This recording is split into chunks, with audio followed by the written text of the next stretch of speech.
For years, the biggest creators on YouTube told you to install Honey. It's a free browser extension. Free browser extension. Free browser extension. Free browser extension. But while millions downloaded it, one creator suspected something wasn't right. That nothing in life is free. So where's all these savings coming from? So now that PayPal's $4 billion browser extension has been exposed as a scam, a disturbing question remains. Which creators knew and which ones didn't? Some spoke out immediately, others stayed silent, and a few gave very strange responses. Starting with Markiplier, who, years before the scandal broke, already had his doubts about the browser extension. I have a natural distrust of Honey. I don't know what it is. I don't know why, but I naturally distrust Honey. And I don't... Okay, all right, guys, all right. But here's what makes this clip fascinating. Markiplier wasn't just vaguely suspicious, he identified specific red flags that other creators somehow missed. So where's all these savings coming from? And like the money that people get from Honey, I don't trust it. They push so much advertising. They push so much advertising on YouTube. They do brand deals with other YouTubers. I think they've even offered me, and I said no, because I just don't trust Honey. He questioned their massive advertising budget, their aggressive expansion, the way they seem to be everywhere at once, details that should have raised eyebrows across YouTube. But most importantly, he questioned how their business model could possibly be sustainable, a crucial detail that would later prove prophetic. When the scandal finally broke, Markiplier's response wasn't a carefully crafted PR statement. It was simple vindication. The gut feeling he'd had for years was finally confirmed. Oh! Speaking of my instincts being right, Honey! I can't believe that. I can't believe it. Honey turned out to be a scam. I can't believe it. I can't believe it. I was right. I made that claim back in like 2020 or 2019, wherever that clip is from. I had no idea that it was as bad as it was. I just knew that it didn't feel right.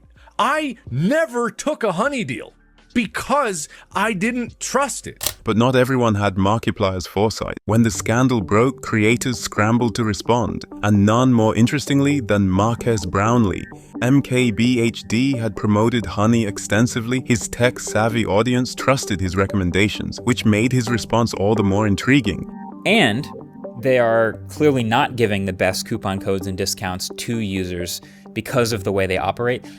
I think, obviously, if I had known any of this, I never would have worked with Honey, and neither would the creators who did, but clearly nobody knew about this going on because according to that Megalag video, again, like I said, they've sponsored 5,000 plus different videos, which ended up totaling nearly 8 billion views. It's crazy in hindsight how much they've pulled this off, just being super easy to work with and then doing all this behind our backs. I think Austin Evans said it best in his video. They're paying creators up front for the ad and then stealing from their back pockets. Notice something interesting here.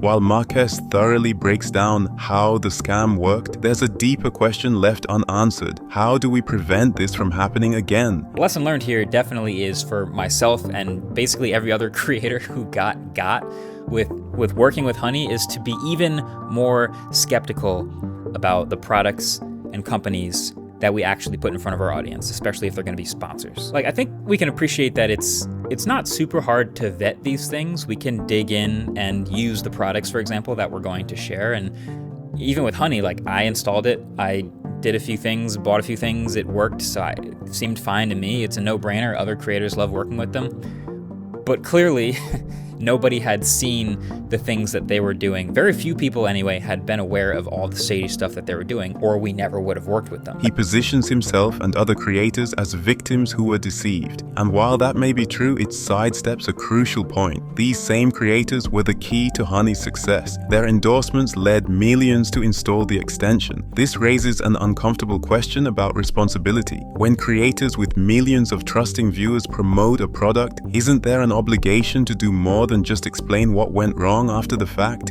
But if Marques's response was calculated, Aaron Maini's was puzzling. As Mr. Who's the Boss, he built his reputation on thorough analysis and deep dives. After years of being one of Honey's most prominent promoters, after countless sponsored segments, after recommending it to millions of viewers, all they got was this. A single tweet saying he wouldn't work with them again. No explanation, no analysis, no deep dive from a channel famous for exactly that. His audience wasn't just disappointed, they were confused. The same creator who could spend 20 minutes analyzing a phone's camera suddenly had nothing to say about a major scandal affecting millions of his viewers. But the comments raised an even more uncomfortable question. Shouldn't someone known for thorough research have done more due diligence before promoting Honey in the first place? But if you think that's strange, wait until you hear about Linus Tech Tips, because their story isn't just about what they knew, it's about what they did next.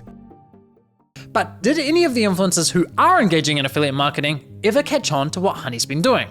Well, it turns out yes, at least one of them did. Linus Tech Tips, who have been promoting Honey since 2017. So here's how I found this out.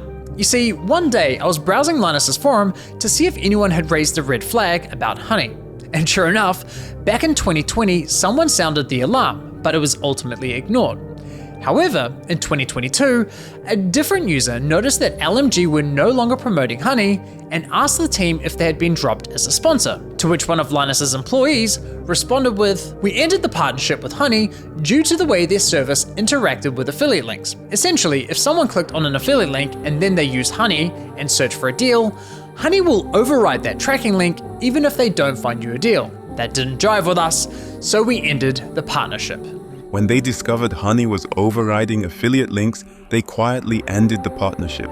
But here's where things get interesting. Instead of warning other creators or their audience, they partnered with Karma, another extension that operates similarly. And it's not as though they only promoted Honey once or twice. They did approximately 160 sponsored segments, all of which remain live on YouTube. Those videos have accumulated around 194 million views. According to my data, that makes Linus's company LMG the third largest promoter of Honey on YouTube. Think about that. They knew enough to stop working with Honey, but not enough to warn their audience, and then proceeded to promote a similar service. I have a challenge for all of you. Go to every computer in your house, your mom's, your dad's, your sister, your brother's computer, and install Honey. Wait, Mom, before you check out, do you have Honey installed? What's Honey? Oh, no. It's a free browser add-on that automatically applies coupon codes when you check out online. So what's the catch? There is no catch. And then there's Mr. Beast, the face of Honey itself. The creator who didn't just promote the extension, he made it part of YouTube culture. The scale was unprecedented.